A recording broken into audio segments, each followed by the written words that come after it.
the quantum setup. So maybe to recall from last time, at the end, we were talking about categories of types, which is a grandiose name, or at the moment just more a suggestive name, or the basic example that we're thinking of for the time being.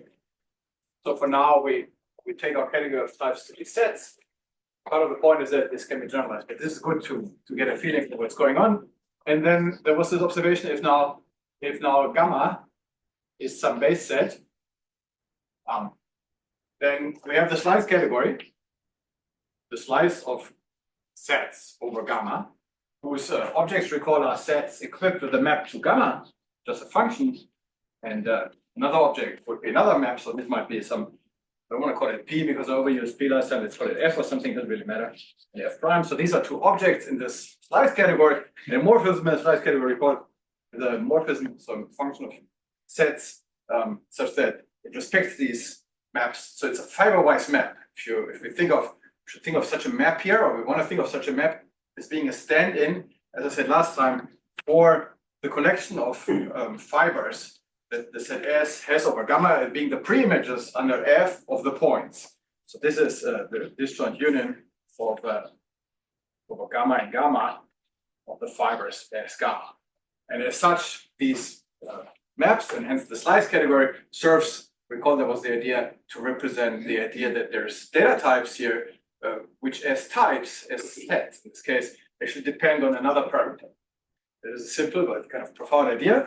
And the first inkling of that this simple approach is somewhat profound is that we see that we have this adjoint triple of functors relating any such slice for any gamma to any other slice actually. But I'm looking at the case where we go to the slice over the point, right? So the ordinary category of sets is equivalently the category of the slice category, where this parametrizing set is the singleton set, so that there's unique maps and the commutativity of the triangle is automatic. So just delete this here, but it's the same. And then recall there was this functor that formed the trivial fiber bundle, if you want. So it formed the total space given by tensoring with gamma. And then at the left and the right adjoint functor. Should we say again what left and right adjoints means? So if we have categories C and D categories, then we say that a functor L is left adjoint, and the symbol is this slightly simple here, to R. So this means that joint functors means that there is a bijection for all the objects in C. If you apply a functor L to it, then look at the HOMs of this, HOMs of this into any object D in D. So the HOM set in the category, that the set of all morphisms in the category D from LC to D is in the same as natural bijection. So it's in a good controlled form identified with the HOMs where we throw over this functor to the other side where it becomes R. HOM in C from C, R of D. So this is what's called the HOM isomorphism. This is called the joint functors. And in the tradition of the other speakers, I kind of say these things as if you don't know them, but in a moment I'll behave as if you do know them. You should see how this goes, right? Otherwise, we would have to run a full course, I guess, on category theory. But yeah, that's the basic and very powerful idea of adjunctions. And here the statement is that we have what's called so this is called a joint pair for obvious reasons, because L and R form a pair. Here we have actually three of such things that are in this relation consecutively, sometimes called an adjoint triple, where this forms exactly these expressions here. It just forms the total space of our set, but we think of it as being the coproduct of the fibers. So it's the coproduct indexed by gamma, whereas the right adjoint functor forms the product. And I should say again that if you do ever look at type theory, scattering, they provide a sigma there. But it's the same thing, they call it the dependent sum. And here's the product of the fibers. And then we observed, that was the last statement, that among all the dependent types are those that are certificates of propositions, which in this categorical language just means they are maps that are actually injections. And we think of these injections as being propositions about the elements in gamma, saying where so propositions as types, that's the long propositions as types, which is terminology where we say P gamma is remember, it's the set of all those gammas, the subset of all those gammas for which the proposition P, well, okay, I'm abusing that symbol here. The proposition holds that gamma satisfies the given proposition, the one that is represented here by the given proposition. And then we observe that if we restrict attention to these propositional types, then we see that these functors have special logical meaning. This is the existential quantifier, and this is the universal quantifier. This sense, right? If we think of this again as being the slice over the point, we see that there's exactly two propositions here. There is the singlet map from the point to the point. This is true, right? So I just simplify. So the inclusion here of the point into the singlet into itself. This is the proposition that is just true. And then there is the empty set including into the singleton. This is the statement false, right? So there's no dependency here. We just say something is independent of anything, true or false. And you can then play this game and ask, well, what happens to these propositions as we chase them through here?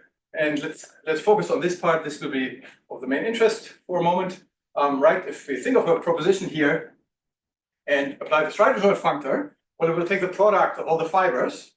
The fibers are either a singleton or an empty set, depending on whether the proposition holds or not at the given point. As we take the product, we will get an empty set if any one of the fibers was an empty set, and we get the point if all of them was the point. So we get true if and only if the statement was actually true for all propositions. So this product gamma on P means is the for all qualifier gamma. And you may wonder why this guy announced a course on quantum stuff, and he keeps talking about this logic. What does it have to do? And I hope to come to this point now. Just one more discussion of some classical logic, and then we see how it relates to quantum. Maybe next I want to go and do something very simple, which is not, as far as I'm aware, after looking at for a long time, is not, so what I'm saying now is not, even trivial as it is, what I'm saying next is not as such citable in the literature. So from our article, we observe that from this base change, as it's also called alone, we actually get what the logicians would call S5 modal logic. So we enter the realm by passing to the monads that are associated with these adjunctions.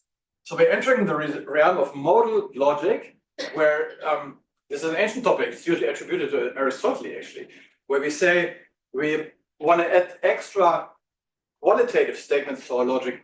Statements should not just only be true or false, but should be true or false in some mode, in some way.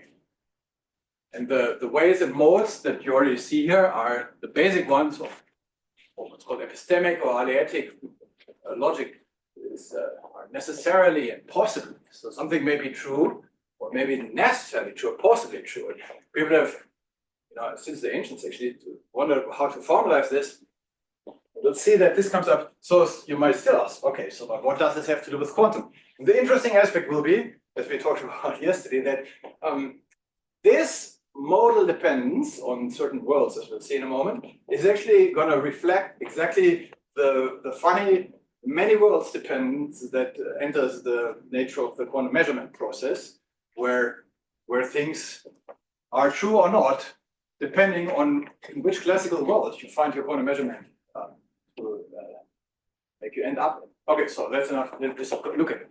So another basic fact of category theory is that every adjunction induces what's called a monad and a comonad on its side. So maybe for the time being, I'll just take this diagram as being sufficient. Of course, it's not giving the full idea, but if we have these functors going back and forth, we can of course compose them to get what's called endofunctors on our categories. We can go from here with the left adjoint down there and come back with the right adjoint. So that's an end of functor that carries some extra structure coming from the fact that we're not going along any functors, but along an adjunction. That makes it an induced monad. And on the other side, it's called an induced comonad. Let's maybe later talk about this extra structure, the multiplication, co-multiplication. And just check what does this do here now for our setup, which is just the one I have on the board there. And I want to look at just for focus, let's focus on the bottom piece. So we ask, what is this end of functor that traditionally goes by, or we will see that it has an interpretation that is traditionally denoted by a box, called the necessity comonad. So, but anyway, we just look at this end of functor that is given by first going down with this right adjoint and then coming back up. So you see here, we just went down and went from propositions about elements of gamma to just global truth values. Well, we can pull this back up and get again a proposition about gamma, but it's a kind of in a trivial form. It takes this globally defined proposition and regards it as a proposition that depends on gamma, only that it doesn't depend on gamma. It is the global propositions understood as being trivially gamma dependent. Remember, that's why this word was called context extension. Context here is just a point, context here is gamma. We just throw in the gamma, but nothing actually depends on it. But what does that mean for our, what is the proposition then, right?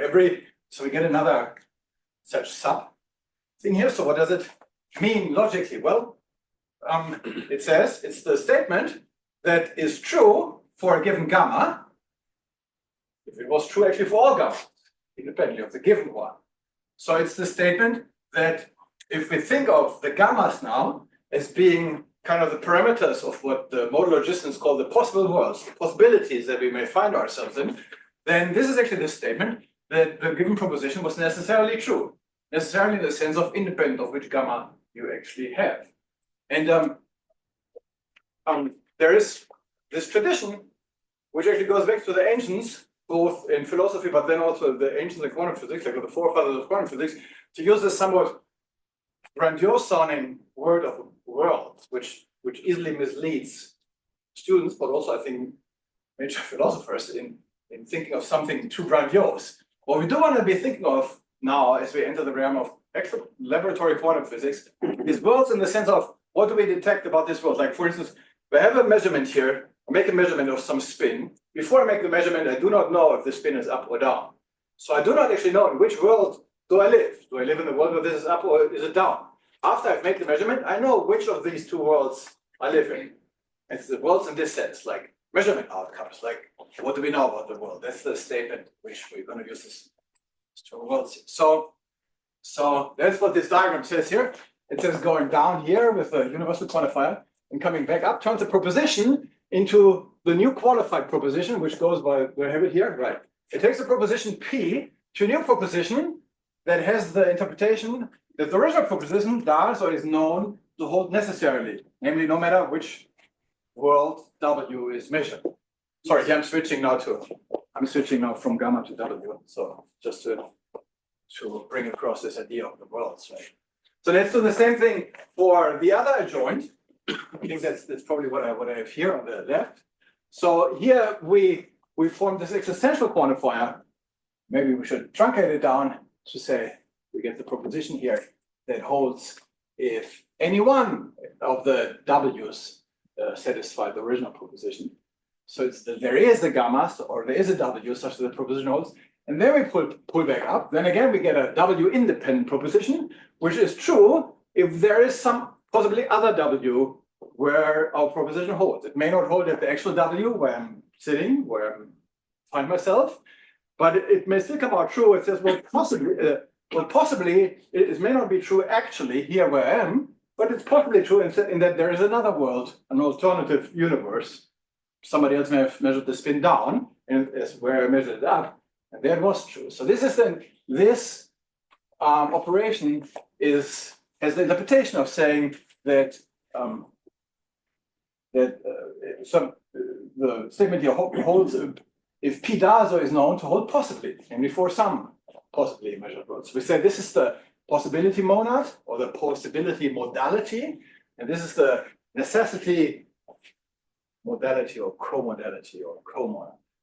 Terminology differs. The traditional modal logicians, they will not know about monads. They call these modal operators. And some category theorists later discovered that these model, that by this translation we can think of these as being monads, but then these communities don't talk so much to each other as they should maybe. But anyway, these are all the same thing. Sorry, Urs. Yes. There could be other possibility, more than two. Could you have more than two adjoined to the same? Are you asking whether to a given functor we could have a longer string of adjoints? Yeah, that certainly can happen. As the more adjoints exist, existence of adjoints is a strong condition. So it's rare. If many adjoints exist, it's a strong condition, but it happens, yeah. I was thinking if this could be associated to other type of modal logic, where you not have only necessity and possibility, you could have more fuzzy logic. No, absolutely. So this is really, one should say, this is, sometimes people call this just modal logic by default per se, but this is really alietic, or I like to call it epistemic modal logic. It expresses aspects of knowledge of the world, something necessarily or possibly known. But you could, I think what you're saying is that this is a very great idea. You could look at any such a junction and ask, well, so we get a bunch of monads and comonads on both sides. Can I interpret them as modalities? They all express some kind of modes of things are being trained. This is absolutely possible. You may know, I wrote a thesis once called Differential Cohomology in a Cohesive Infinity Topos, which is exactly about this kind of game. There, one looks at toposes equipped with a certain quadruple of such functors, and then goes and identifies all the monads and comonads that one gets in a geometric way. So you may know what this are. Then you can say things hold discretely or continuously or in such form. Yes, that's absolutely what we should do. And this is in fact kind of the spirit of this article here that I'm kind of summarizing, that one says that whenever you're faced with some category of structures, be it data, be it whatever, you should be looking for the canonical adjunctions that exist there on the slices possibly, then pass to the corresponding monads. That will give you a good language to speak logically about the objects that you're dealing with. Exactly, yeah. Okay, so that's what it says here. And I'm just gonna, this is non-standard here, but just to make it, I think it's good to have the intermediate term. We're just talking about any propositions here. We should say that something holds actually, right? So if we evaluate, if you take the fiber of our proposition at a given world W, and if that is true, we can say it's actually true in the sense that it is true in the actual world that we happen to live in, or that we happen to find ourselves. So that's a bit of formalism here with a grandiose terminology. And now, let's just move up just a little bit. So if you look up any books on modal logic, they like to distinguish cases. So strictly speaking, what I'm presenting here is what technically is called the S5 version of modal logic. There's some terminology that goes from S1 to S5, but it's not important. Now, I glossed over, but I did mention that there is actually more structure related to these monads than just the fact that they're endofunctors. In particular, they have what's called a unit and co-unit method, which is really just, I'll just say it, unless anyone complains, I'm not going to explain it further. But from this fact, we can look at the adjoints or the adjuncts, as one says, of identity morphisms. And they are canonical morphisms from a monad to the underlying object, or conversely. So I claim, without much ado here, you can check this easily at home, that there's a canonical morphism, a natural transformation from the necessity monad to sort of the identity monad. So from the necessary modal version of a proposition to the actual proposition, which does the following. So it's a map of, it's a map of gamma of W parametrized data types here. So to say what this map does, I need to say what it does in every fiber. So for a given world W, what does this map do? So I'm telling you what it does. So remember, this is just the definition. This is its fiber over a given W is independent of W actually, remember, because we pulled it back. And it's over each W, it's actually the product of all the fibers. So I'm using some extra variable double prime to it. So this means here, this is the proposition, it's necessarily all the P's are true. But here on the right, we have a P which actually depends on the given W. And you can now check this is effectively the projection map out of the product by the universal property of a product. This is just the map that projects out the W component. So an element here, if you're talking about sets, is just a tuple, a W index tuple of certificates D, which in our simple example are just singletons or empty sets. And the map just projects out the W index guy from all those index guys. So it's a projection map. And conversely, this is the corresponding universal map into the co-product, the co-projection maps into a co-product that takes a datum and inserts it into the corresponding slot of the co-product, injects it into the given fiber. And so if we think of, as we did maybe, I very briefly mentioned this, maybe on a previous slide, but then we didn't talk about it much. But part of this translation here between logic and category theory, that the last part which we actually didn't talk about is that the HOM, or is the implication in logic. It's really just a statement that if you have a HOM, right, from a proposition to another proposition, then I mean, one thing to check, it satisfies the truth table of implications. Like if this is true, then you have this HOM only if this is also true. Whereas if this is false, and the empty set, then you have a map to anything. But more constructively, it says that since the proposition itself is kind of proven by finding an element in its fiber, it says, well, if you have proven this proposition, you can map that proof further to find a proof of the next proposition. So in any case, the HOMs are the categorical incarnations, logical implications. And if we, in this sense, interpret the HOMs with just finding here, these canonical maps, then this is an implication here. If something is necessarily true, then we find then it's actually true. In the actual world we find it, which is a quite pleasing statement that we would hope that this is true in a modal logic, and here it is true. It says that if something is necessarily true, we can project onto all the instances and find that, yeah, it's true in all the instances. That makes a whole lot of sense. Conversely, if something is actually true, well, then you already know one instance that it is true, so it must have been possible for it to be true because we found it to be actually true. And there is this implication. If P of W holds, then in particular the co-product, these things hold. So these are quite pleasing, I think, and yet completely elementary statements. And this is how we will continue. All of this is Yoneda style territory. The statements are completely elementary, can be checked by children, and yet the meaning is kind of profound. Somewhat, if you're willing to call this profound. So let's see what else they say here. Okay, maybe we don't need this. Right, so we'll come now to, I have some more here on the monads on the other side. This is actually an important aspect for the whole quantum story. This is going to relate to other developments that people have done in quantum. But for the interest of time, because I sense kind of there's more interest in something that I can say about group points, I'll skip over this for now, unless somebody forces me to talk about it. Let's skip over it for now. And let's finally get to the quantum aspect. And even here, I'm afraid I will first bug you with some formal aspects before we then actually introduce vector spaces.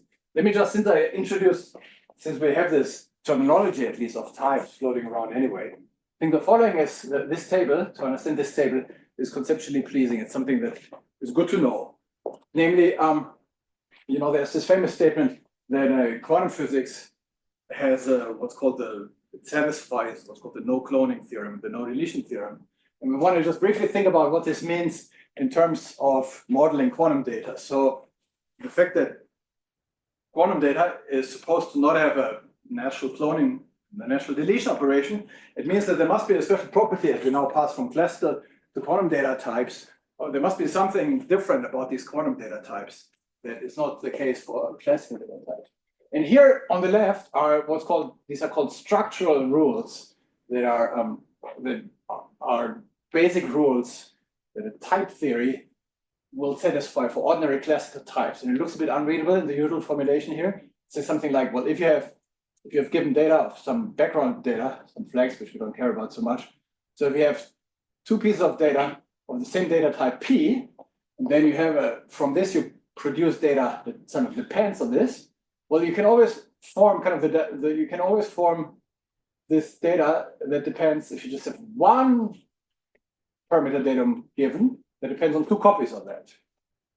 So you're copying the information, right? So here it says that you have data depending on two inputs, but now you're given just one of the same type. We'll just duplicate it if you need two of them. This is called the contraction rule for. And in our categorical semantics, when we think of, remember, this was the funny notation that type theory set for programs. This input data gets sent to output data of this type. So it says that if we start with a map from, the gamma just is a spectator that just goes along, it's just sort of, it's this placeholder for everything else that things may depend on, but that we're not interested in discussing here. So if we have a program that takes as input data a product of two p's and outputs some t, well, then we can certainly recompose it with a Cartesian, with a diagonal. There's a diagonal map from p into its Cartesian product, which just takes copies of each of the elements, right? This is called the diagonal map. And precomposing with this is exactly the interpretation of this. You started with a program that took as input pairs of data of the same type, and you get from it a program that takes as input just a single data. So this is a contraction, this is a rule that does hold for classical data. And similarly, that's what's called the weakening rule. If we have a map, let's just look at here right away, so not to get distracted too much. If you have a program that just takes some input data, well, and then you have another data type floating around, you can just as well regard this program as also depending on this further data, just by trivially, just not depending on it actually, but you can just add it. So this is a projection map out of the product. We have the map that projects out. We just use it in another context. We can project away this vector and just keep this one. So this composite program is just the one that trivially now depends on P. It's called the weakening rule. But we see that as in this language of cloning and deletion, here we have cloned data. We just were given a single piece of data and made two copies of it. And here we have deleted data. We had some data and just discarded. And now I guess I'm saying it. The hallmark of quantum coherent data, so by coherent quantum data, I mean, I'm saying this as opposed to the classically parametrized quantum operations that are also floating around now. So this means quantum undisturbed. Coherent is actually the technical term. So coherent quantum data is that these rules do not apply. This is the no cloning and the no deletion property. So computation with this means that coherent quantum programs invoke any input variable, any input data, I should say, datum. At least once, they don't discard it. At most once, they don't duplicate it, hence exactly once. And it's in this sense, linearly. And that's why logicians, so in what's called linear logic, people discard these two rules. So let's not actually allow these rules. Therefore, one also speaks of substructural logics. They do not use all the standard structural rules.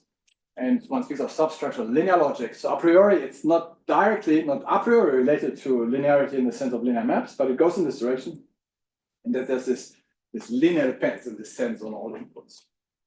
And now here's a pleasing little application of this, which is again completely elementary, and yet I dare you to find this in the literature elsewhere. I'm not aware that anybody made this explicit, even though it's less than an exercise. Let's just look at the most simple example and get something that has some historical value in quantum logic. So let's look at one of the simplest categories that would kind of interpret this. So we're looking for a category that has a product operation. Yeah, I guess I'm saying this one here more detail. That has a product operation which does not have a projection map and a diagonal map. Let's come to this in a second. For the moment, let's just say, okay, such a category is given by vector spaces. I'm writing CMOD here for complex vector spaces. Maybe we want to think of them as being finite dimensional, that we're in our context of digital quantum computation. And then we can play the same games that we just played for a classical type. Oh, this is convenient, I can also point out. So we can say, well, we got a subobject now in the category of vector spaces. So a subvector space of some given vector space, which we want to think of now as our given Hilbert space of states of our quantum system. Let's regard this as a proposition. Being a subobject, we just apply the same kind of procedure that we had before now on what's going to be the quantum regime. Okay, let this be a proposition. Well, that's actually what Birkhoff and von Neumann postulated should be a proposition in quantum logic. They were working with possibly infinite dimensional actual Hilbert spaces. There's special conditions now that subspaces should be closed. I'm ignoring this here, thinking of my Hilbert space as being finite dimensional with the closure as finite. So this recovers their notion of propositions, and then we can find the end operation. Remember, the logical end, the logical conjunction, as the technical term goes, is the product in the slice category of these propositions, which is the fiber product in the ambient category. So here's one proposition, one linear subspace, here's another linear subspace. We take the product of this in the slice, so the fiber product, the universal thing sitting here, that has maps to both of these. It's easy to see this limit, this product. It's just the intersection of these two vector spaces. And that is exactly what Birkhoff and von Neumann postulated should be the interpretation of logical conjunction in the Hilbert space logic. And then we can also do the co-product. Remember, this was a logical disjunction, the or operation which would form the co-product of our propositions here, and then maybe truncate them down the co-product is not in general, again, a sub-object, but it factors through a sub-object. I'm drawing the thing here that it factors through. And again, it's easy to see this factoring is the linear span. So the actual co-product of these two is just the direct sum, P1 and P2, and then it factors through the linear span. That is again exactly what Birkhoff-Phenomenon postulated to be the logical OR operation. What is not captured here, because I'm not introducing a corresponding structure, is the logical negation operation, which Birkhoff-Phenomenon postulate to be the orthogonal complement using the Hilbert space inner product. Since I haven't introduced inner products, there's no logical complement. So this last article that I showed on my intro slide called the Quantum and Reality, where we speak about how to bring in the actual inner product structure of these things. But let's not talk about it. So now we're finally entering quantum realms. And you see we've already recovered some old ideas in quantum theory just right away, just by applying this old categorical semantics of classical logic to this linear context now, the linear logic. So we're understanding here that the linear logic is not how people originally thought about it. It's actually a quantum logic. It's very curious. Linear logic is highly dominated by a researcher called Girard, who very much dominated the topic for a long time. And he has a very curious comment in his original article where he says something like, on page 7 of his article, of his famous, most cited article, he says, it's not completely clear yet how this relates to quantum physics, but we may dream that it does. He says something like this. And it's a really curious comment because it's only later, like 20 years later, people point out that linear vector spaces are, of course, a model for linear logic, or rather for what is called the multiplicative fragment of it. So there, I don't know, there's a funny history there that doesn't go in straight lines. Was the linear name then an ambitious choice of terminology at the point, or was it more to do with the fact that types are used once? Exactly. So the linear refers to this fact, the fact that there's no structural rules. That's what the linear refers to. And it seems to me that Girard had an inkling that it's not a coincidence that the linear also has something to do with linear maps. But apparently he didn't feel sure about it. It's strange. Anyway, yeah, that's how it goes. History never goes straight lines, but that's what it is. So let's see, what am I saying here? The graph shows that cloning and deleting is encoded in the diagonal projection map, right? So, which does hold for the Cartesian product of data types, so it does hold classically. But this means that as we now want maybe a replacement of the Cartesian product, we still want to say we have combined systems of quantum data, so they must be coupled with some other product. And that other product, it's of course going to be denoted by the tensor product structure of quantum data, must be a non-Cartesian and hence a symmetric, we'll assume it to be symmetric tensor product of just the kind that we heard about in the other lecture, various lectures. So we want to, of course, have a tensor product, a non-Cartesian symmetric monoidal tensor product in our category of quantum data, and of course there's the evident one on vector spaces. Right, of course, all this can be generalized, but here's just a tensor product of vector spaces. And what is it I'm saying here? In fact, the Cartesian product on vector spaces coincides with the coproduct. So yeah, coincides with the coproduct. So this is kind of important to notice for some things. I don't know, it's not too important. Anyway, it's good to know that of course there is still a Cartesian product also in vector space. It has a Cartesian product, but that is known as a direct sum. It happens to coincide also with the Cartesian coproduct. Well, yeah, with the coproduct. So some of the Cartesian product goes away anyway. It kind of transmutes into something, and then another product appears, which is now the one that satisfies there's no cloning, no deletion. That's the kind of structure we want to now put on our.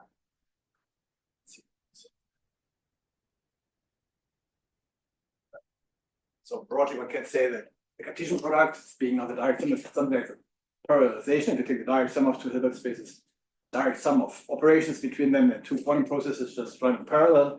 Whereas if you couple the systems with the tensor product, that is where the rich quantum structure arises. This is really where systems are coupled and can be entangled. Entanglement being the fact that since we are lacking a diagonal, there can be elements of a tensor product that are not tensors of separate elements.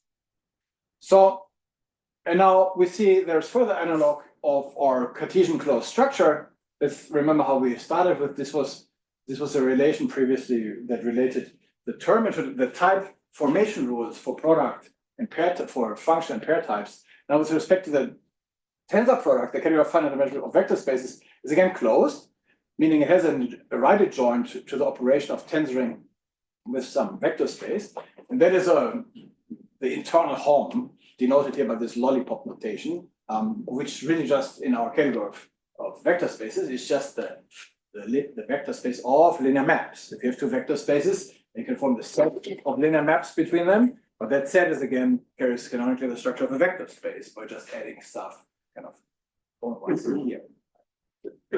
It is not, however, closed. So we again have this adjunction. We see that where tensor product appears, it now goes with another internal home, which is the data type. It's going to be the data type of linear programs, of quantum programs, from this of quantum circuits, if you will, from this input data. Vector space is not closed, however, with respect to the original Cartesian product against the direct sum. So it does no longer reflect classical logic anymore. We're recovering something that we just saw can now be understood as a new form of quantum logic, but we lost the classical logic. Yeah. And so we cannot remember, my motivation at the very beginning was that we are not just talking about these linear processes that are embodied here, which is what people now call quantum circuits, but we also want some classical control over these, in classical conditioning. We want to have a classical algorithm that says if such and such is true, or while such and such is true, execute this quantum circuit or that, but we just lost this classical logic. And now I'm just saying this out of historical interest. It's not too important maybe for what we're getting at, but I think it's really important to say it here. It would be amiss to leave it out. So what people in linear logic do now, this is a big part of linear logic, is this what's called the exponential modality. There's what I kind of provocatively call a hack here, kind of to bring in some classical logic into this quantum structure by the following adjunction. Consider the adjunction between sets, that was our default classical data types, and vector spaces, where one functor is a baby version, but it is a version of quantization. It just takes a set, a bunch of points, to the linear span of that set. So it promotes each element of the set to a basis vector in a Hilbert space. So the example to think about, if you take bit to be the set consisting of 0 and 1, the bits that are used in digital computers, then that's what the notation is trying to, the pun that the notation is trying to bring out. Then qubit is the vectors, the complex vector space C2, but understood arising as being the linear span of, well, let's use the same notation, as being the linear span of 0 and 1. Which in quantum notation then, of course, maybe I should write a span anyway, actually, to avoid the many angular brackets. Span of 0 and 1, which of course in quantum physics is then just rewritten. One just calls 0, one calls it cat 0, and one calls it cat 1. That's of course that's the data type of qubits. So that's why Q is called Q here. I think it's a nice pun. And there it has a right adjoint, one can easily check. Which takes a vector space and sends it to something that's maybe easier said in words than in symbols. It just sends it to its underlying set, right? Yeah. Why the complex in this linear span? What is the reason to put the complex numbers instead of real numbers? So there is some motivation or some. No. Yeah, that's a good question. No, there's not at this point. No, I'm just bringing in this by hand. You can, everything I'm saying here works over any ground field so far, yeah. So I'm not actually motivating the complex numbers here at this point. Yeah. We've moved from finite vector spaces to possibly infinite vector spaces because of what you just said, because of this classification. Yes. Yeah. So this is a constant back and forth. Yeah, most of the things I'm saying actually work for all vector spaces, but then in quantum physics, one is interested in the finite ones. And this is a point where we actually need infinite dimensional ones.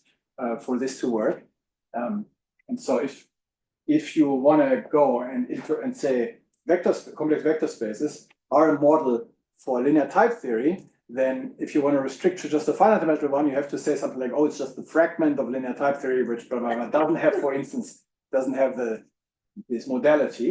If you want to model more of what people actually call linear type theory, you need infinite dimensional vector spaces in order for this to exist. Yes.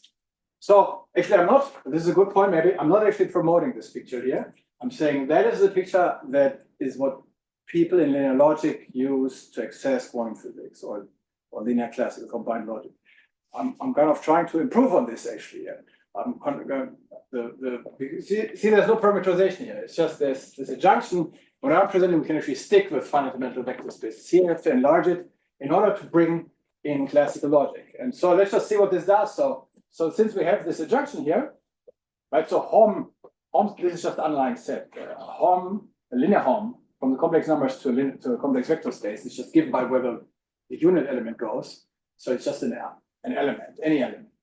So this is the underlying set. And as we go back and forth, right, we get a modality that takes a vector space, takes this underlying set, and so it does something quite crazy, and then takes the linear span of the underlying set.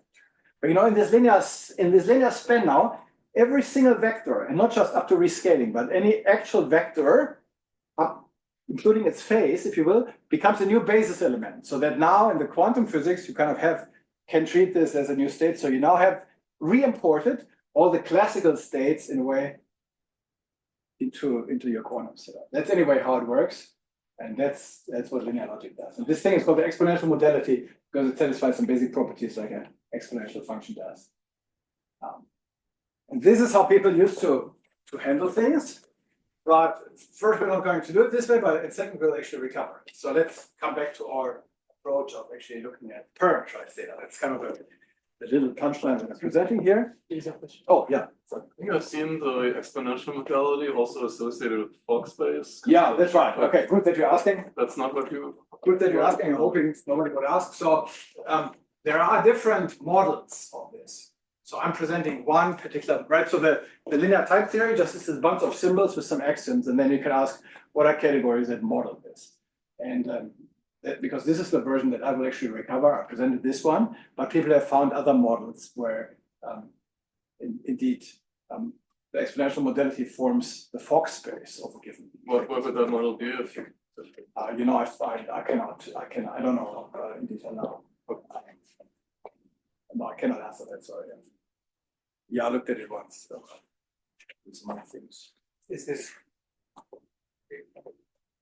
It's sort of what people would call second quantization. It's like going around twice.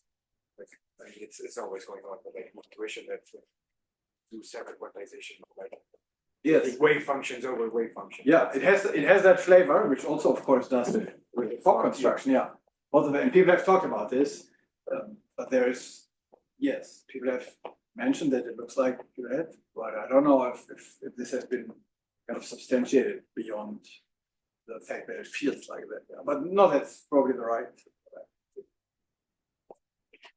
Okay, so let's go back to the parameterization. So we are now interested in parameterizing quantum data. So I'm motivating the fact that I want to pass now. I want to promote my slice categories here, which were sets, fibers over sets. I want to say let these fibers be linear spaces, but the base space is still be classical, so that quantum data is parameterized by classical data. And let's first think about why we should be doing this and offer the following picture here of the measurement process. So suppose, as I said, we have this maybe the spin measurement, some quantum measurement with two possible classical outcomes, 0 and 1, or up and down. And we suppose we have some Hilbert space, and we have a Hilbert space of qubits whose possible measurement outcomes are these two here, as I'm still showing on the board here. Then before you measure, you don't know in which of these worlds you are, so you have the same Hilbert space in either world. You don't know where you are. But then the quantum measurement process says, well, if we actually are in world 1, so if the measurement outcome actually comes out as 1, well, then the collapse postulate says that I should actually no longer be seeing my original state in this qubit factor here, which is any superposition, so B rounds over 0 and 1 here, of any superposition of these two basis elements, 0 and 1. But we projected it collapses to, if you're over 1, to the corresponding basis element 1. Whereas if we find ourselves in the world 0 here, then we also find, this is what the quantum measurement postulate says, then we also find that our quantum state has collapsed to the corresponding coefficient of that vector. And this actually has a dual, reading this from right to left, this is what in quantum circuits is called conditional state preparation. You can also think of these 0 and 1s as being parameters that maybe my ambient controlling computer has computed that we should construct either a 0 or a 1. So this is a classical output now. And conditioned on this, I can take a given state vector here, either to the result of tensoring it with 0, and then regarding it, here's a qubit, or tensoring it with 1. It's kind of the opposite of dual process of this. So that's what we want to have in mind now for parameterized quantum processes that kind of depend in one way or other on some classical set of possible or many, whatever you call it, worlds. And this is an easy, super easy, I'm not getting anything new here. This is very easy formalization. We can just look at the following categories. So this is just a bunch of terminology here for something very simple. In the end, down here, we're just looking at the category of just vector spaces over sets, but let's break it down.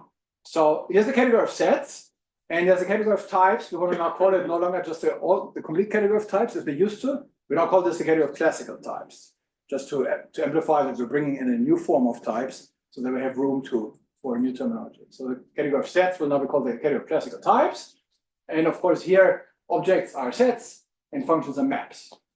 Now, we also want to bring in the category of vector spaces, which finite dimensional or not, which I'm going to call the category of quantum types. Or you might say that the purely quantum types, those that are coherent, it's just a quantum space, so also linear types. So I'm going to call this Q type. And here the objects are linear spaces, vector spaces, and the maps are linear maps. But now we start to combine this for a given W, a given set of worlds. We can think of this exponential notation is intentional. You can think of it, this is actually the exponential in the category of categories. Here's a category, and we're taking it to the exponential of set. So we're taking the functor category from the set regardless category to CMOP. In any case, this is a category of W index vector spaces, or W dependent linear types, as we're going to say. And it has this description. This is supposed to be helpful. It's supposed not to be complicated. If it looks complicated, just stare at it for a bit longer. So it just says an object now in this category is a basis set, and then there's kind of a vector bundle over it. Over each point, so these are the point, this bullet here is our placeholder for elements in W. It just says that over every W here, we have a fiber H of W, which is a vector space. That's a vector bundle over, if you will, a discrete topological space set. And then in this category, where W is fixed, the maps between such vector bundles are required to be the identity on the base space. They do nothing to the base space. They're really just maps of vector bundles. So they're fiber-wide linear maps between these things. So everything is kept in its classical parameterization, but within that, the map may induce linear maps, quantum operations, quantum games, if you will. And finally, our full category is the amalgamation of all these, where the technical term is it's the Grotny construction of all these W-indexed categories here. So the Grotny construction as W varies. This is what I'm going to call the category of types now. So the new types will be mixed, classical and quantum, and we'll see in a moment how they have classical and quantum subtypes. It's just a category where the objects are sort of the same as before for any W now, or it could be a W prime, but the maps are also allowed to move the parameters. So the map has some function of base spaces here of base sets, and then the fiber-wise linear map has to cover that to make the evident diagram commute. This is Sorry. Yes. Is there any type of gauge symmetry? Not yet. I realize now that this is maybe where most of the interest is, and maybe we can get through the measurement thing today, and then tomorrow I'll speak about gauge symmetries and blue points and stuff. It's not yet. It comes. I mentioned it last time. We can generalize all this by promoting this category of sets here to category of group points and W ranges of our group points. This will be the category of group point representations. Yes. Sorry, the instance of the construction is kind of like a disjoint union, but then you also have maps corresponding to the map between the W's, something like that. Or sorry, I didn't understand. the objects are. Are you talking about this here? Yeah, the objects are the disjoint union of all the CMO of W, and then the maps take into account both a map of sets and a map of linear spaces, more or less. Just a rough idea. Yeah, the objects are sets together with one vector space for each element in the set. Fourier. So if you know what vector bundles are, we're really just talking about vector bundles over these discrete base spaces. And there's a vector bundle called H here, and there's a vector bundle called H prime here. And we're just looking at commuting diagrams like this, which are fiber-wise linear. Another way of saying it is that this is a W-indexed set of vector spaces. So another way of saying, so this notation is kind of supposed to help intuition, but if maybe it doesn't. So this means the same thing as saying that we have for W in W, we have an HW in vec C mod.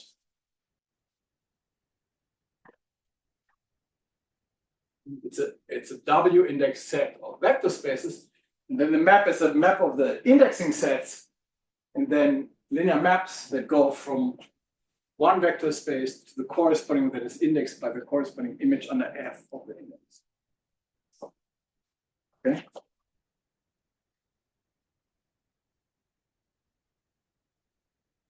So this is a very basic category. You would think that category theory textbooks are full, all have this as an example at some point. But again, I'm not actually aware if people consider this. It's a fun, easy exercise to show that even before we go to infinity, so there's a miracle. Is we actually boost this to infinity to make this an infinite topos of parameterized spectra over homotopy types. It actually becomes an infinity topos, which is quite a miracle given that it has this linear structure. But even before, so this is not a topos, but it is a category that has a whole lot of structure. In particular, this is now both. It is Cartesian closed, so it is a model of classical logic, but it's also tensor closed. There's also an additional non-Cartesian symmetric monoidal tensor. And so it does express pure quantum logic, but hence, since it unifies it in a single category, it unifies them in some sense. The jargon here is a doubly closed monoidal category, with a Cartesian and a non-Cartesian tensor product. And yeah, I'm listing here the structures, which are surprisingly rich.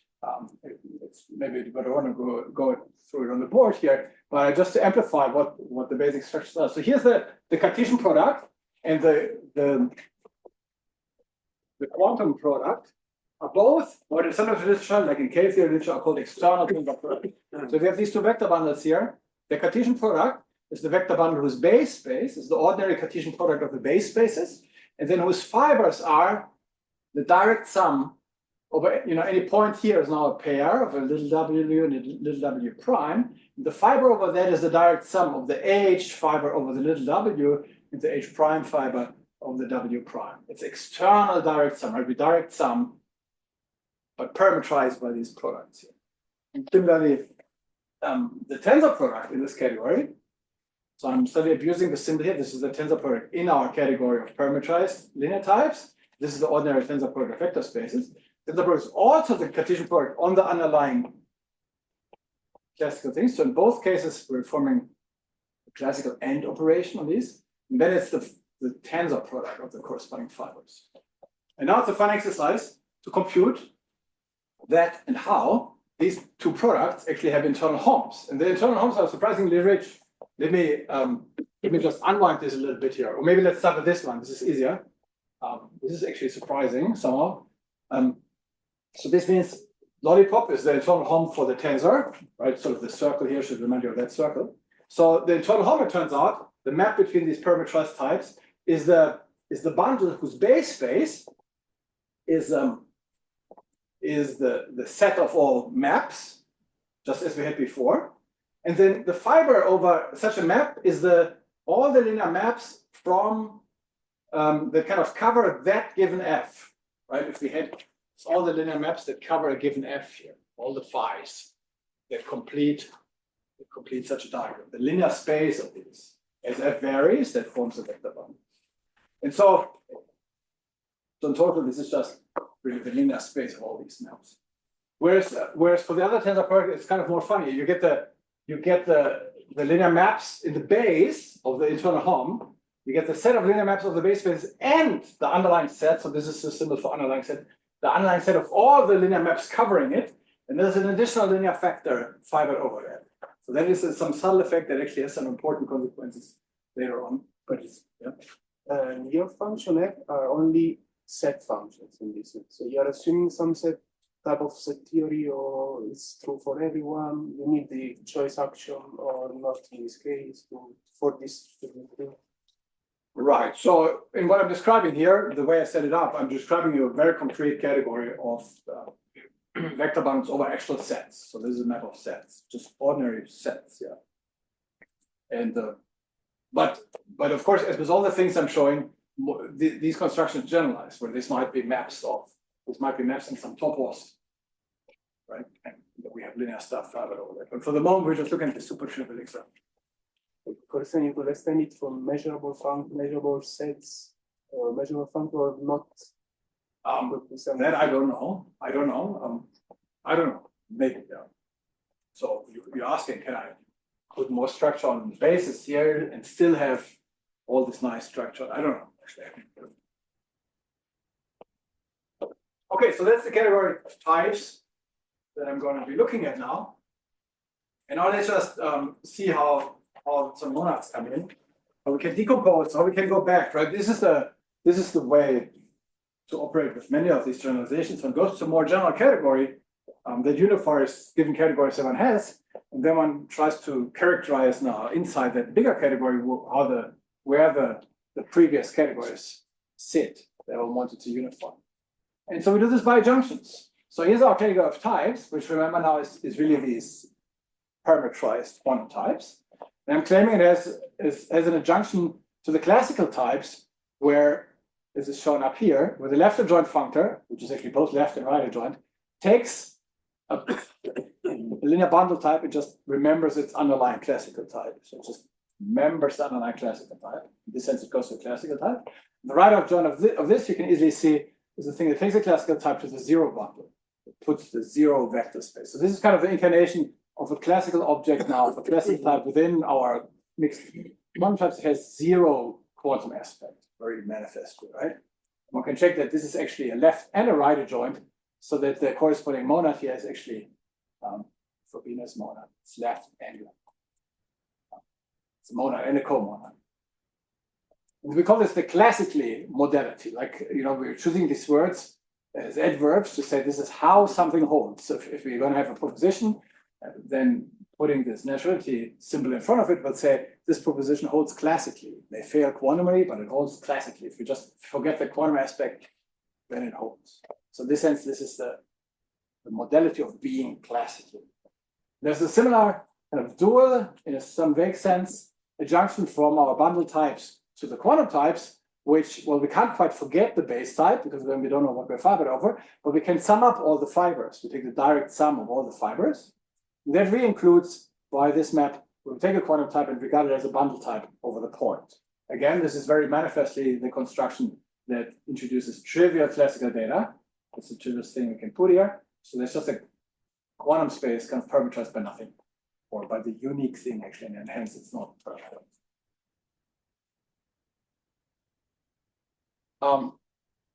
So yeah, here I'm just recording how the maps look. So here you can see that these are really full. Here I'm claiming implicitly these inclusions are full. Let's do it just for the classical types. Map between the classical types after re-embedding is a map between these bundle types where all the fibers are zero. So there's no information in the linear map up here. And the maps are just given by the underlying maps of spaces. So this shows why this is a fully faithful inclusion. Maps are respected.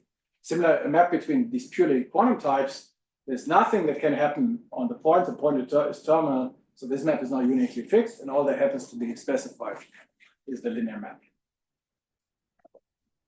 So this is how we form modalities called the quantumly modality, something called quantumly or classically, to carve out our original categories of classical and quantum type within the big category. And now let's just play with these adjunctions just a little bit to see that something useful comes out of this. Let's scroll to this here first. So we can also form now, we can compose this for starters, can form the following adjunction, the following map that takes a classical type to the construction where we form the unit, the trivial line bundle, if you will, over W. So the thing which in each fiber has complex numbers as a vector space. We can understand this, and its adjoint is its right adjoint takes a bundle type to the set of all vectors in all fibers. So for each point in the base, we take the set of all linear maps from the unit to the given thing. So this is just an element of the vector space over that basis. So we can see this is an adjunction. One way of seeing it is actually the composite of our neutrality adjunction here with the homojunction for our, we tend to categorize it's doubly closed the model, and we get this adjunction. Anyway, we can compose and find that this is an adjoint pair of functors, and we can then further compose that adjunction with the quantization adjunction, the quantization modality. It was this one here. So remember, this was built from the classical modality, the classical adjunction, classically adjunction. This is the quantumly adjunction. Compose this here, and if you go right, if you compose adjunctions, that's what I already used here. You get a new adjunction. So we see that just using these definable adjunctions in our last category, we build this adjunction between purely classical types and quantum types. If we just trace through it, we see this is exactly the original classical quantum adjunction that models linear logic. So it in particular reproduces the exponential modality here. So it's in this sense that so I call it backwards compatibility here. So we introduce a different structure than is usually done in linear logic. But if you have some algorithm, some quantum algorithm formulated in linear logic, you can kind of re-import it in a tautological way, in a mechanical way into the system by observing that, that adjunction is modeled here. But it factors the classical and the quantum types now through this larger category of parameterized quantum types. So this is a good consistency check that even though I'm introducing something new here, it still contains what people do before. So here's this. I really like this picture, so I keep showing it. Well, let's see. How much time do we have? Do we have half an hour, right? Almost. Yeah. So let's see. Maybe we can actually get through with this. So now I finally come. Let's just skip ahead to this year for the technicalities. Now we can finally come to what you may have hoped I should have said all along. So let's now. Maybe I do need to show this first. Let's now generalize our model logic to this quantum models. This was first observed. Can I ask Yes, you please, a yes. question? Yes. Just to get my intuition, if an object in this type category, it's like a real life experiment. We have an experimental context, which is the W set. Yes. Whatever I get out of my experiment, Yes. right? And I'm saying that the experiment in and by itself, so the outcomes of the experiments are the classical part, right? Yes. While the bundle of vector space, this kind of hidden degrees of freedom are giving you the quantum nature of the thing, right? Yes. So what is a system here? Because I'm confused, but I think it's because I'm not really digesting all these in the correct way. It seems like you don't have a notion of a quantum system or a classical system, but you look at each experimental situation as its own system, so to speak. So you don't have because my mind is trying to understand these in context with our original idea of classical contexts that somehow in operator algebras became like the commutative subalgebras are the experimental context of your system. But there is a unique system. Here, I don't see the definition of system. So I don't know. So it's not meant to axiommatize the notion of a system per se. What it really means to axiommatize is the notion of data, right? So what does it mean to send mixed classical and quantum data? Right? Regarding an experimental situation seen as a situation per se. So not ascribed to a quantum system of which this is an experimental realization. Well, there's a sort of Hilbert space associated here, which is the type of the given quantum data, right? So let's just think about it again. If you have a quantum circuit, what is it? What is the data that it outputs? It outputs you a vector in some Hilbert space, right? So the data type is a Hilbert space H, and the datum is an element of that. Whereas if you have a classical algorithm, it outputs you a datum of some classical data type, say a set, like it's for instance a set of floating point numbers or something. So in here we're seeing the mixture of that. an algorithm that can output quantum data together with its dependency on some classical data. So it can tell you, okay, it outputs you an integer, and then with that integer associated a corresponding. So you don't define an electron, so to speak, but the electron and the position vector that it fires, it's firing.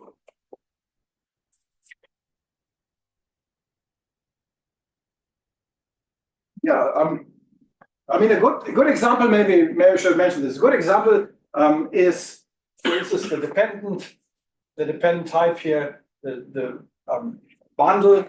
Let me write here so you can read it. Where the base space W is the natural number, say, and what we're fibering over this is the vector bundle whose fiber over n is c to the n.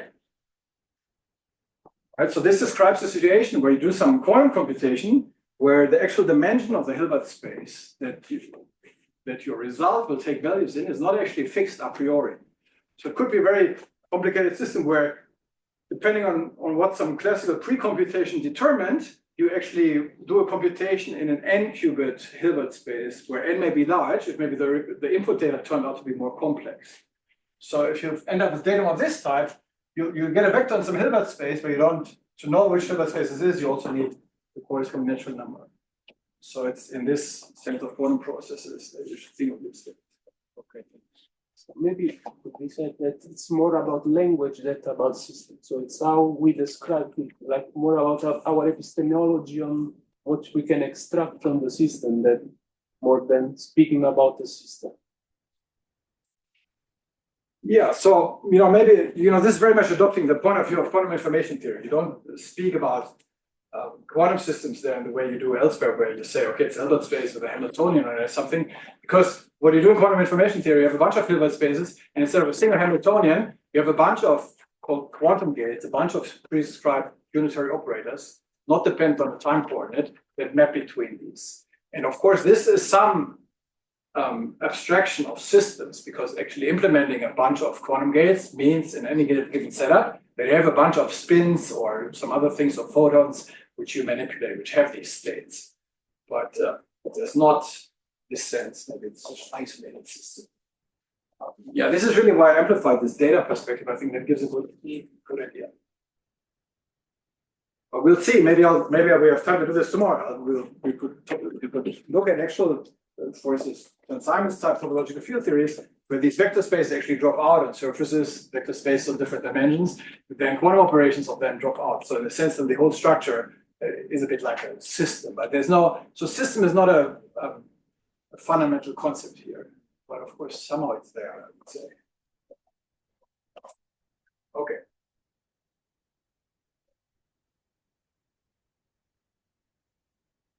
So let's finally do this. We want to look at quantum data over a classical parameter. So we have this slice category here. The slice category of all of our types over a classical type, but we understand the classical type is being embedded by this way of adding just zero quantum aspects to it. So you see, this is what the sensation is trying to help us see. Is we now slice, so the category itself already consists of these bundles, now look sidewards. And over this, we're slicing other bundles that are now, have a map down to here. So it has to look like this. And you can check that previously as before, that you can now ask for the category of purely quantum types over W, where down here, remember this was our notation, where we have see here, there's also classical types that can depend on W. We want the category of purely quantum types over W, where this W prime is just W, so it's no further information. So it's just a bunch of Hilbert spaces indexed by W. So there's this projection map again that kind of sums up these fibers.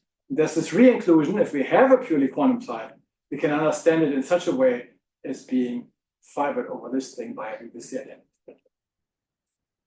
So this is a tautology again. Maybe it looks a bit overblown with the notation here, but all it's saying is that the purely quantum types over W, which is just the vector bundles over fixed W, again form a subcategory, full set category of our full slice. And with that, and that turns out to be actually again locally Cartesian closed. And with that, we can now do the quantum analog of our model logic. So remember, Okay, previously, when we had a type of classical type of worlds, we used to fiber it over a point. Now in this graphics, I'm kind of switching to fibering it over some gamma. Take the gamma to be the point here. This is shown in a bit more generality than we had before. Remember that before we did this, we had our adjunction, which is still on the board there, dependent coproduct, dependent product, and this knew about classical proposition and first order logic. Now, the same kind of adjunction holds for purely quantum types.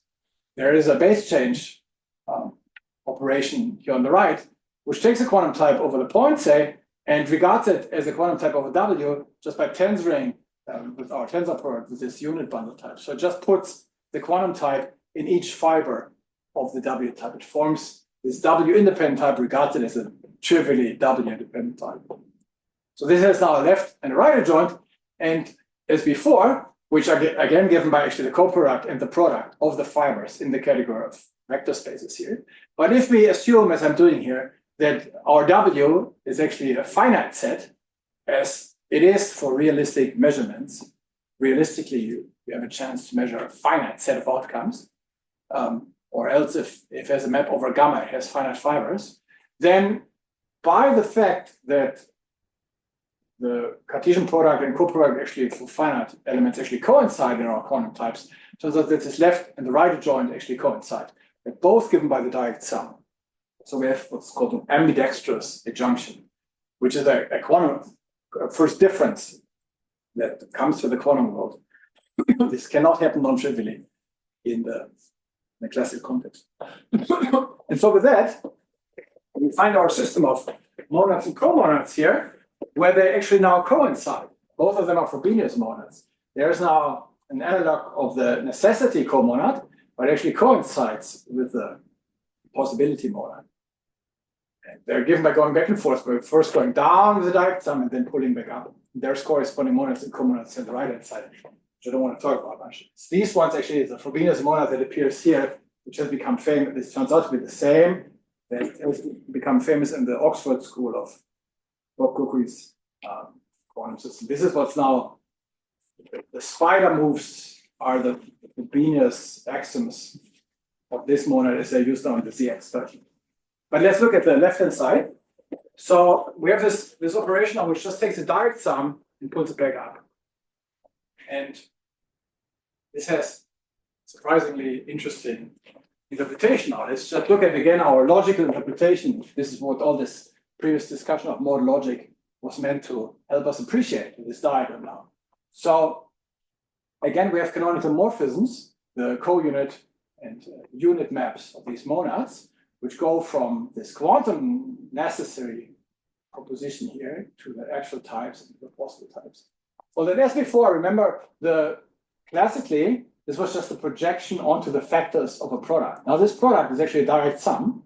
So this is now the map that takes, so my notation is maybe I'm slightly changing notation. So the Hilbert space here is now the direct sum of all the Hilbert spaces, possibly previously depending on W's. So we have a big Hilbert space here built from basis elements, if you will. And so general element in there is a direct sum of vectors in all these direct summands here.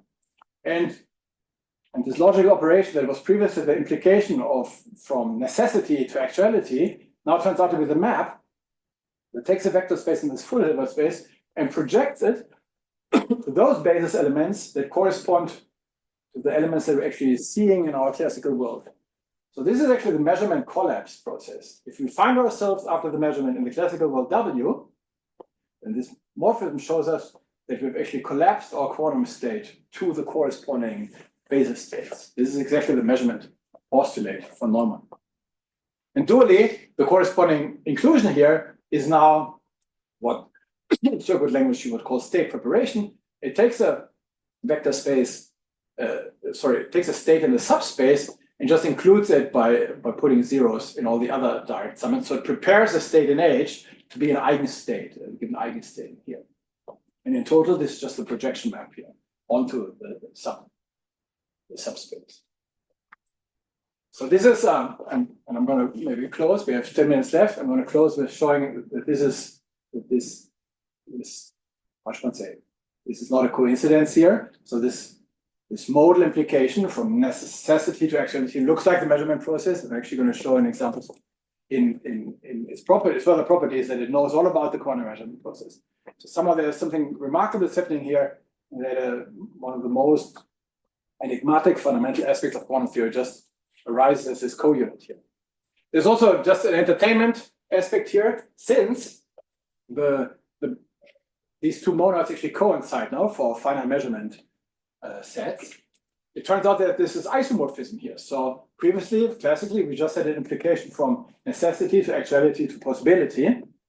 But something that was possibly true, there's no implication classically that it's actually necessarily true. It may be true in some worlds, but not in all worlds. But here, there's some first funny version of a new kind of quantum logic. There's actually the same thing. Something is possibly true, then it's necessarily true in the sense. But what do I mean by this? Well, I mean that these two guys are isomorphic, which is just this, the ambidexterity. This is fun to compare to what some people call the principle of quantum compulsion, or the Gell-Mann principle. Gell-Mann at some point said that in quantum physics, everything that is not forbidden will actually happen at some probability. And that's exactly what this, or that resonates with what I say. If something is possible, then it's actually going to happen. Okay, there's also the other side of this equivalence. Let's see, we have 10 minutes. Let me just maybe come to a theorem here, a little punchline. It shows you that one can actually do something, that this is actually useful. So everything I said so far just sets the scene. And now in 10 minutes, we pick fruits of this. Let's see if we can do it. So now let's actually learn something about quantum gates.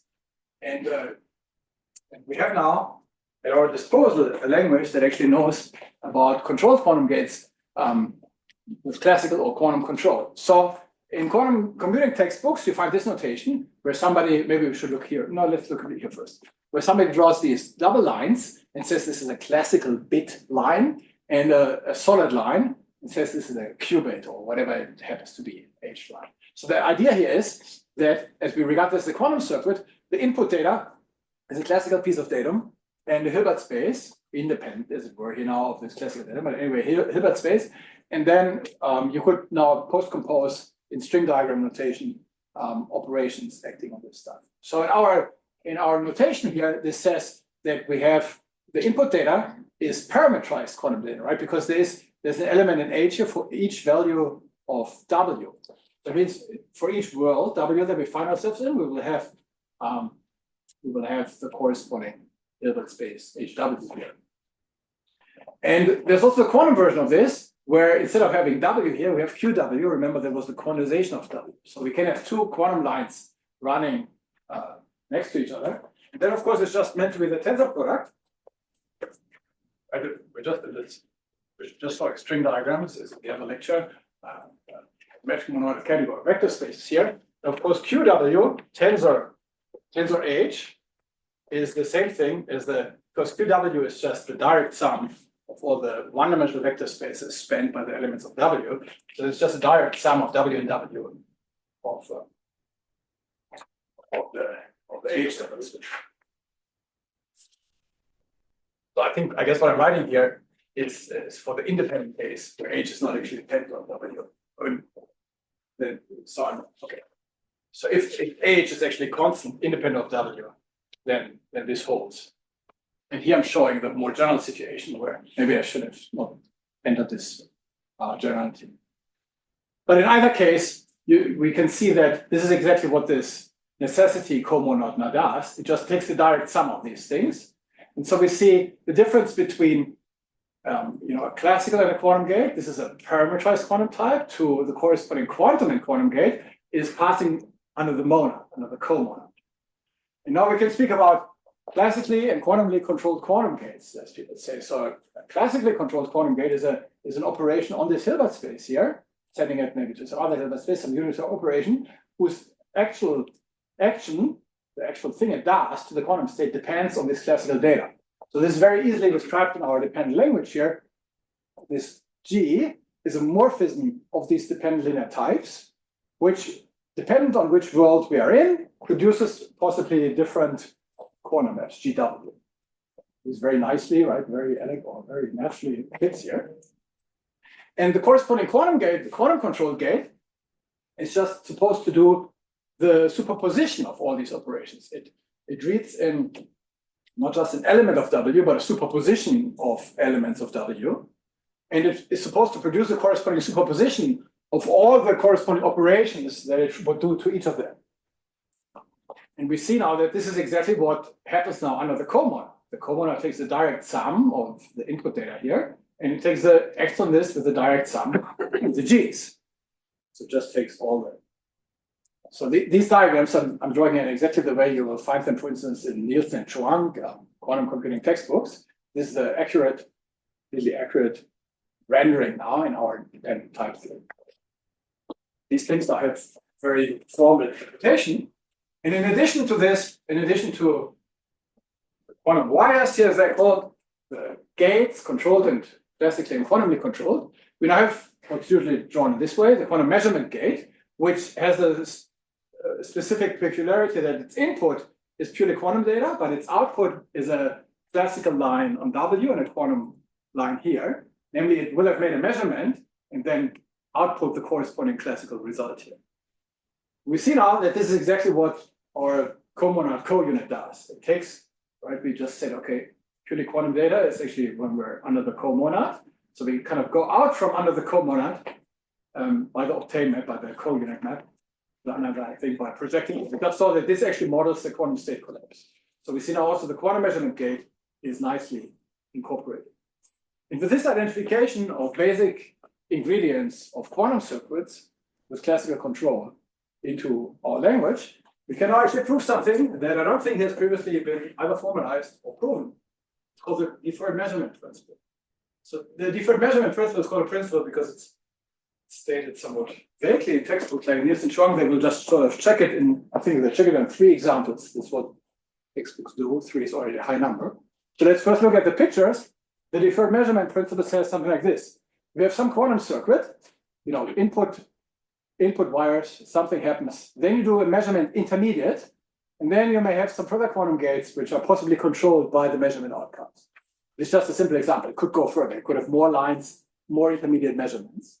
Then the deferred measurement principle says that there's an equivalent quantum circuit in that as a map from input to output data is the same, where all the measurements are deferred to the very end, and all the controlled quantum gates are replaced by the quantum controlled quantum gates. So in this example I'm showing here, the result of the deferred measurement is where we move the measurement operation past the gate, but then the gate here becomes it's now quantumly controlled.